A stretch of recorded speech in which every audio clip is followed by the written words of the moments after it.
Hi there, it's Sophie Aldred here, and I played Ace in Doctor Who, and I just want to say hello there to Dr. Freedom.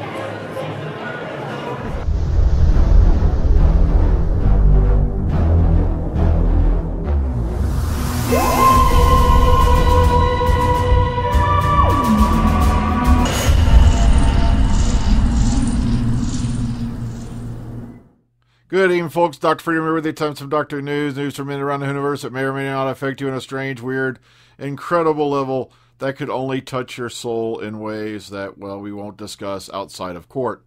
Now, a lot of things going on this week. As you know, some of you may have already watched the Omega Files, which premiered just a short time before this video is being recorded. And I hope you all enjoying those. We like doing them. You know, that's just how we roll. It's just a new thing we've been doing. I'm thinking about doing live streaming for next series. I just got to do more research on it, how to properly do it, because, you know, and maybe do a little few practice runs to make sure we got it perfected. Then we might just go live streaming on the actual recording of the podcast. Like I said, stay tuned, but like I said, that probably won't be till next year, maybe even the special, which we don't know when it's going to air later this year. But off that, let's get to some very, very interesting subjects. Like, this was put up by Mind, or Mind.org, and it addresses this week's episode that we just seen, which was, well, the previous week's now, which was Can You Hear Me? And it says right here, Jenny Regan, who established Mind's Media Advisory Service, describes how the creators of this episode of Doctor Who took the time to get their portrayal of mental health problems correct, or right. And it says right here, Can You Hear Me? It's something of a mental health special. No spoilers, but then they go into detail about how, they talked a bit about how the program makers contacted them, and they all got together and they discussed how this all came about. And, basically what the message is. And, I do want to rewatch this episode because, I gave it a 7 initially.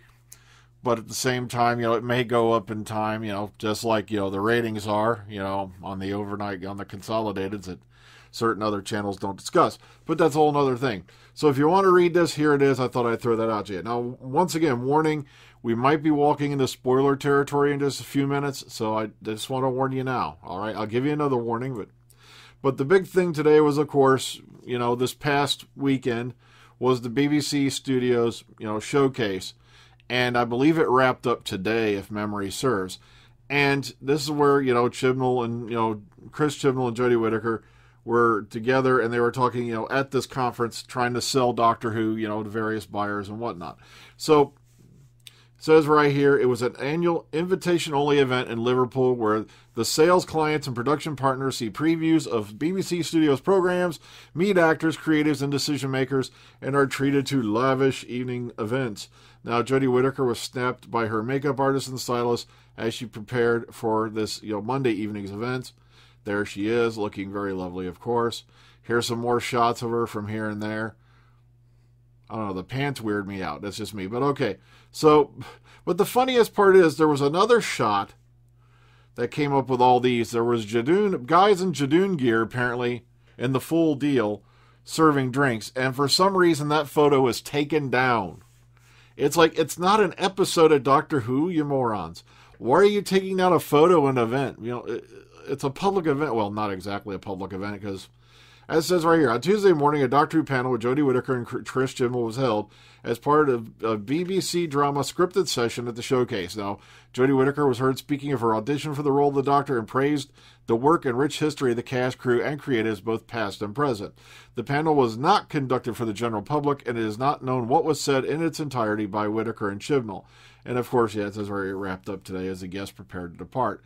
So, interesting, that this show that's obviously failing is still appealing, to buyers and such like that, and they're still marketing it. Go figure. All right, moving forward. The Haunting of Villa Diodati. Now, from here on, we're going to be going into possible spoiler territory, so you may want to turn off here, okay? I'm just warning you because I know some folks don't want to see anything, so this is your warning ahead of time. All right, so this is a breakdown of the trailers that were put out, like the next episode, stuff like that. Of course, there is Mary... oh, gosh, I'm going to trip over these names. Mary Godwin, Dr. John Polidori, Lord Byron, and Claire Claremont, the characters' names, in this episode. So, It's very, very interesting, of course, that they've decided to go back to this point because somebody brought up a very good thing, a very good topic, and that is Big Finish already tackled in a couple of episodes where the Eighth Doctor met Mary Shelley. I believe one was Company of Friends, and then that one led into the Silver Turk and whatnot. And it's like, so what's going to happen there? All right, now here's the official synopsis of The Haunting of Villa Diodati. All right, nobody mentioned Frankenstein, nobody interfered, and nobody snogged Byron. Should be easy, right? The Doctor and gang arrive at the Villa Diodati in Lake Geneva in 1816 on a night that inspired Mary Shelley's Frankenstein. The plan is to spend the evening soaking up the atmosphere in the presence of some literary greats, but the ghosts are all too real, and the Doctor is forced into a decision of earth-shattering proportions. So, some very, very lovely shots here. It's little snaps from the trailers and whatnot. Here you go. Check it out. Some really creepy stuff going on here. I don't want to know what's going on in this picture. But okay, some dialogue from the trailers in no particular order if you want to go through that as well. There you go. Nice breakdown of the Next Time trailer. Moving forward. Okay. All right, new images from The Haunting of Villa Diodati are released. Here's some ones intermixed with the ones we just saw. So you may see a few ones you've already seen from the snaps. But otherwise, these all look pretty much new. I love that shot right there. I already put that up as a cover photo on the Dr. Freedom Facebook page. Lovely shot here. And this scene right here looking out over Lake Geneva, just wonderful. I love the atmosphere of it. All right, there's Yaz in period gear. There's Yaz and Ryan in period gear. So also, it appears to be that the Doctor has finally done a wardrobe change. Check out the waistcoat. I really wish they would vary her outfit a bit more. They have been varying it a little bit here and there. Okay, Ascension of the Cybermen synopsis. What is Ko Sharmus? All right, here we go. Strap in, strap on, ready. All right. In the far future, the Doctor and her friends face a brutal battle across the farthest reaches of space to protect the last of the human race against the deadly Cybermen, the aftermath of the Great Cyber War. The Doctor arrives in the far future intent on protecting the last of the human race from the deadly Cybermen. But in the face of such a relentless enemy, has she put her best friends at risk? What terrors lie hiding in the depths of space? And what is Ko Sharmus? Here you go. Plus, here's some filming pics that were taken, last year. Check this out. Now, showrunner Chris Chibnall spoke of Ascension of the Cybermen in Doctor Magazine number 548. And this is stuff we've read before, but if you want to refresh, here you go. All right, moving forward. All right, Doctor makes a new friend, an exclusive reveal of Quirk Books' Doctor Who, The Runaway. Now, the Doctor is about to embark on a brand new adventure with a new friend, and this time she's doing it in the pages of her very own picture book. Sci-Fi Wire is pleased to exclusively reveal that this spring, Doctor Who will join Quirk Books' line of pop classics picture books with a new story involving a lonely little girl, a stray peanut butter and jelly sandwich, and a brand new alien species. Here you go. Here's a bit of synopsis of what it's about. There's a nice picture of the cover. She kind of looks like Dora the Explorer. Is it just me? Just a little bit. I don't know. Maybe it's just me. Nice thing for the kids coming out, Doctor Who-wise. Okay, BBC Studio expands drama deal with Alibaba's Youku. Now, Good Omens, Sendition, Sherlock, and Doctor Who are included in this new pack. Now, they've expanded the drama deal with Chinese online video giant Youku as part of the Alibaba group. I know. I'm sorry. I'm saying Alibaba. That's the only way I know how to pronounce it. Okay, give me a break. All right, the deal announced at the BBC Studio Showcase. Matter of fact, I should have put this article after that other one, but oh well. Involves the extended licensing of the entire 4 seasons of Sherlock, an agreement for over 80 hours of BBC Studios drama programming, and of course this includes Good Omens, Sendition, and of course Doctor Who, and yes, Prime Ministers, things like that. It's very nice to see that they're still interested in the series and all that over there. And I think this also includes some classic as well. I can't remember, but here's the article for you to go check it out yourself. All right, who's that strange-looking ginger guy? But okay, moving forward. Here is a little thing that took place on the Graham Norton podcast over on BBC Radio 2, and this is Sophie Aldred talking about her new book at Childhood's End. Now, I was lucky to receive an advance copy of this for a podcast, and it's a lovely book. It's very good. I'm looking forward to listening to it again on audio because the audio's out and Sophie does the narration herself. I'm being told she does a brilliant Whittaker accent. So I'm really looking forward to listening to that for myself in the near future. I got to get it on order. If you're interested in Sophie, what her book's about and all that, it's a very good book. It touches on a lot of different things, such as the varying different fates of Ace, things like that. I don't want to give away too much. I want you to go enjoy it for yourself. All right, Eccleston over in The Guardian, I really felt that I was going to die. Now, after depression, the collapse of his marriage, and decades of anorexia, the actor spent his 52nd birthday in a psychiatric ward. He talks about how he found his way back. And a lot of people didn't realize, that, Chris was going through all this stuff and all that. And on top of that, after he leaves Doctor Who, he gets blackballed because he didn't play ball with the BBC executives. And he goes into that a lot in his book, I believe. I haven't had a chance to read it myself. I keep hearing about it. Plus, he's talked about it publicly quite a bit. So it's a very interesting story to see how Christopher Eccleston is managing to try to put his life back together after all this. So there you go. Leave this one for you. All right, now once again, we're going to go into things they do not talk about. And I tried doing this in the video. I don't know why the video wound up sideways. I shot it on the phone. Normally the phone's very cooperative, but, go figure, it happens. And I figure leave it that way. So, like someone said, it's my sideways slant. Now, what they're not telling you on other channels is this. Now, I haven't looked up the 28 days on these yet, but so far we've got almost 7 million here, just over 6 million here. And of course, the thing is, this is a natural progression. Seasons tend to drop viewers over time as you go in anyway. And it's like, as I said before, if I remember right, of season 1 with Eccleston, I think lost close to 4 million viewers all the way back in 2005. And also, we got to remember, this show spent last year off, and we've seen what happens when you do that. And they did it in 2016. Then you had the split series and all that back in the Smith era, and that's when the ratings began to slide. And I'm not kidding. Go check out Ace Creeper's chart if you haven't seen it. It brilliantly shows that a lot of people seem to think all was cheeky and fine with Doctor Who up till Jodie Whittaker stepped in and that evil Chris Chibnall guy, and it's simply not the truth. Matter of fact, one thing that's not listed on this site right here that disappointed me immediately is the plus 28's already out for Orphan 55.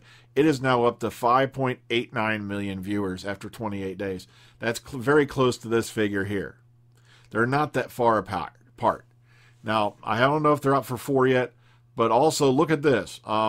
This was the episode coming up right here that everybody panicked on. Oh, look, Doctor Who's dropped below 4 million on the overnights. It's doomed. Plus 5.22 million.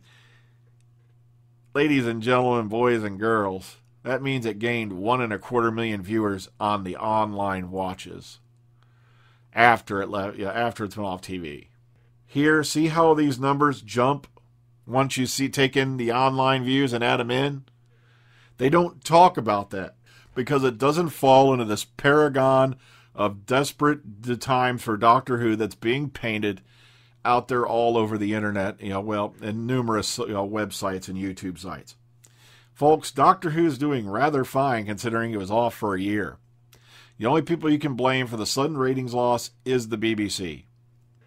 Whoever let that decision drop to not have any Doctor Who in 2019, it's on their hands. It's not on Chibnall and Whittaker's.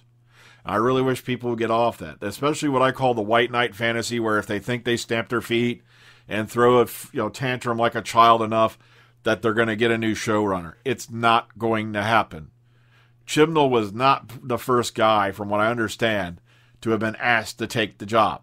Moffat had to talk him into doing it.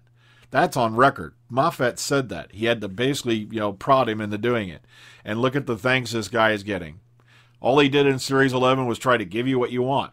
One of the 3 C's of the Moffat era: complex, convoluted, and complicated. That's how people were describing the story arcs in the episodes. The episode plots were too complicated, the story arcs were too convoluted and complicated. That's exactly what people were saying. So what does he do? He opens up with 10 episodes standalone. And here's my other favorite complaint of that whole time before. Oh, the Daleks are getting overused and the Cybermen are getting old, blah, blah, blah. All these villains are getting old. So he went with all brand new villains. See, he tried to get the people what they wanted, and a bunch of them pissed in his face anyway.